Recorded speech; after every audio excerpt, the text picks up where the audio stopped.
恭喜恭喜！現年41歲嘅 TVB 知名女星，有東張女神之稱嘅吳杏美喺社交平台宣布結婚。今次吳杏美宣布結婚真係好突然，外界都好意外。據悉，吳杏美老公名叫 Sammy， 係一位圈外人。鬆網上曝光嘅相見到，吳杏美都算風光出嫁，化住精緻妝容，戴滿金器，貴氣十足。吳杏美揀嘅婚紗都比較低調，白色貼身款，就位蕾絲同透膚設計係最大亮點。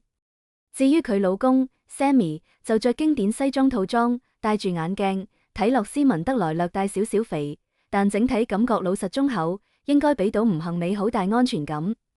婚禮喺一間酒店天台舉行，冇大陣仗大辦，但氛圍浪漫又溫馨。吳杏美先後2次喺社交平台發文宣布結婚。見到剛升級做人妻嘅佢，真係超興奮。舊年夏天，吳杏美戀情正式浮面，當時被媒體拍到同一位陌生男子喺街頭當眾嘴嘴。最誇張嘅係，兩人一齊去商場行街，搭扶手電梯，甚至行喺街道，不時攬住嘴嘴。作為公眾人物，唔少網民當時都表示唔理解。據傳媒統計，吳杏美同呢位男子2小時內嘴超過20次，明顯處於火熱熱戀期。新聞一出，網民都笑吳杏美變接吻魚。而家翻當日偷拍嘅相，呢位男子就係佢而家嘅老公 Sammy。兩人戀情終於開花結果，網民都好替佢哋開心。2003年，吳杏美參選香港小姐入行，轉眼間已經喺 TVB 做超過20年。呢20幾年間，佢事業發展一般。但因為口齒伶俐、反應快，主要做節目主持同活動司儀，偶爾客串劇集閒角。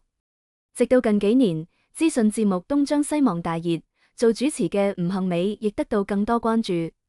東張西望而家係 TVB 王牌節目，收視高，口碑好，香港人甚至講有事就揾東張，收視多次超越劇集。吳杏美亦食正呢個節目紅利，事業明顯有起色，商演機會多咗。曝光率同收入都上升。近幾年 TVB 頒獎禮，吳杏美幾乎每年都入圍最佳女主持，甚至有機會入10強，可惜次次都陪跑，未拎過獎。入行多年，吳杏美負面新聞同緋聞都唔多，呢段戀情之前已經單身好多年。最後都要再次恭喜吳杏美，祝佢新婚快樂，幸福美滿。唔知41歲嘅佢同老公 Sammy 有冇做人計劃？大家一齊拭目以待。當年2小時街頭狂嘴20幾次嘅熱戀情侶，終於行到註冊台前。41歲吳杏美喺3月23日透過社交平台宣布已婚。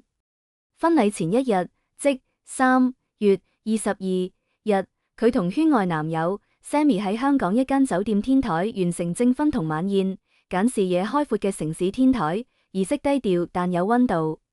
呢場婚禮冇炫耀排場，但細節照顧周到。證婚人係謝偉俊律師，圈中前輩好友都有到場，包括白韻琴、肥馬、Maria Cordero、李麗霞、黑妹、李龍基、譚玉英、安德尊、Joe Junior 等，一張張熟口熟面，令呢場細小天台婚禮好熱鬧。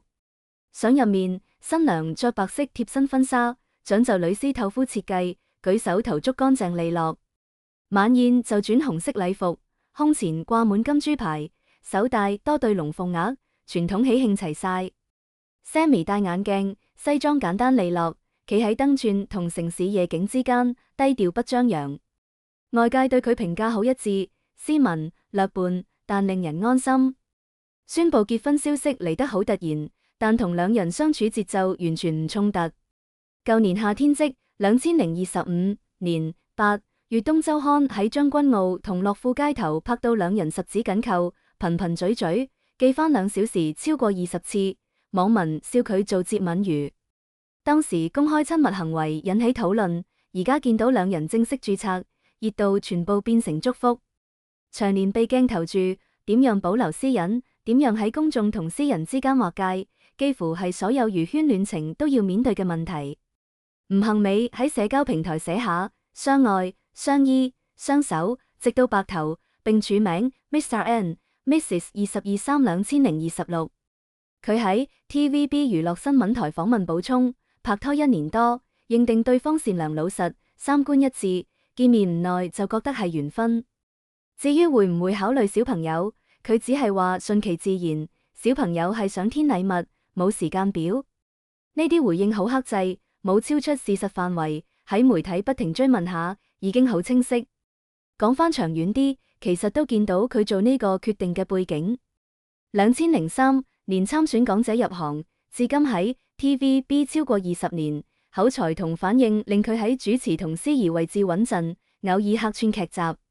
近年東張西望成為王牌，收視屢次贏過劇集，做主持嘅佢明顯受惠，活動同曝光率上升，每年都入圍最佳女主持，雖然未得獎。事業穩定，生活選擇穩陣，呢個組合好常見，亦好易令人明白。呢段感情冇漫長官宣，由被拍到註冊只係1年多。好多娛樂新聞都會將速度擋焦點，但比起快慢，更重要係相處質感。當事人將善良老實、三觀一致放核心，呢幾個字好簡單，但足以解釋點解兩人願意將日常交俾對方。由街頭坦率表達親密，到天台對住親友許下承諾，中間冇複雜劇情，反而顯得難得。也許真正值得問嘅，唔係快定慢，而係兩人喺鏡頭同現實之間，點樣約定邊界同持續磨合。Sammy 係圈外人，職業同詳細背景冇公開。呢種留白係禮貌，亦係必要安全距離。喺香港婚姻制度下，請律師主持註冊好常見，簡單直接，合法又慳唔少繁文縟節，同佢哋低調風格好夾。輿情方面，祝福聲音佔大多數。東張女神終於封盤嘅話題令好多觀眾好驚喜，亦有人開始期待佢以人妻身份繼續主持節目。對節目來講，呢個生活節點帶來話題之餘，亦可能衍生新議題，例如婚姻中的溝通同邊界。對個人來講，婚後繼續主持東張西望已經係定局，佢自己都話會以新身份努力工作。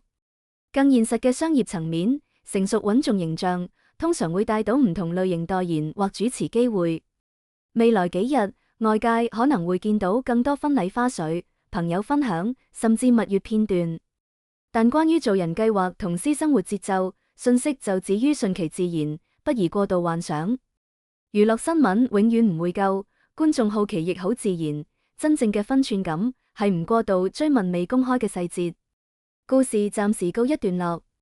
一個電視上同觀眾常見面嘅主持，用1年多時間確認伴侶，喺冇太多儀式負擔嘅天台講願意，祝願兩人將相愛、相依、相守嘅誓言落實到每日柴米油鹽。願熱鬧退去之後，生活依然有光。佢呢幾年靠東張西望練出嘅臨場反應同控場力，唔會因為加多個太太稱號而打折，反而因為生活更穩，講說話更沉得住氣。節目亦唔需要避談婚姻話題，將真實經驗轉化為同理心，先係觀眾最受落嘅。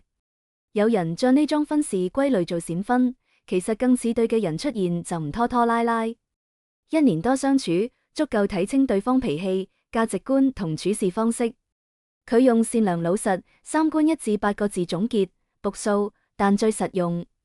呢個年代可以對住鏡頭講我已認定對方，每日過得開心，係勇氣，亦係責任。成年人做選擇，唔靠話術，係靠心力同執行力。